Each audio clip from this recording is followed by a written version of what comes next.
Assalamualaikum abonasilar. Bloklarimiz. Hammasi Xudo xolasa oqarib oppoq shakarda yotdi.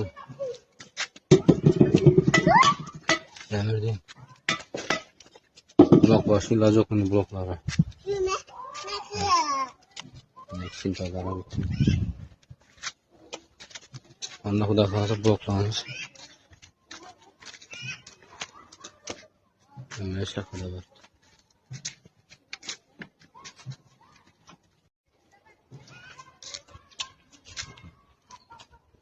Blok.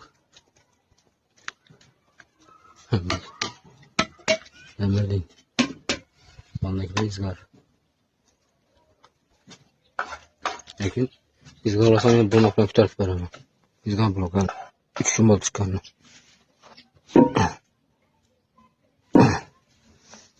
Ama kiyene yok, battan yok onlar.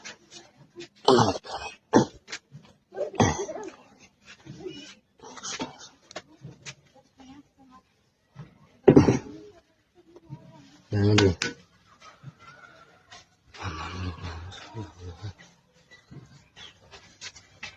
Ağzı arkadaşlar çıkan bloklarımızdan geçeceğim göstereyim. Şimdi sıkalarını katlayalım inşallah. Burada toplamamız Xudo xolasa yarasını köp kurgan, 100'den ziyad kurt tuttu, çakalab tuttu.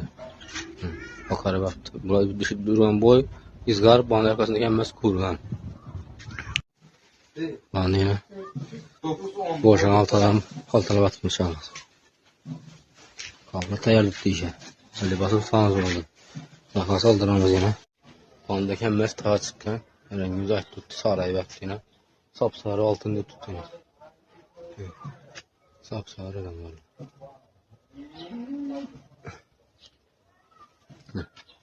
Allah'ın tırpıştı böyle. Sesini alma. Yağ bu ya. Sapsarı yağ. Sesini alma.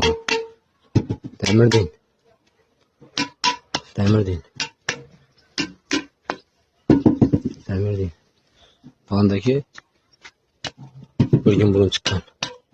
Yani yakar paşa. Bandakiler 2 günlük beş. Demir değil.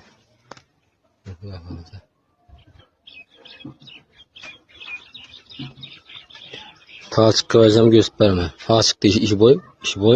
Arayan işini yarasını arayanı ta çıkanı. Bundan gösterip vermem hadi canım. Haydi ses geliyor.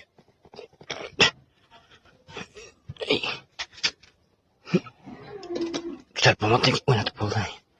Gireyim yapalım. İnanmam bir taneme.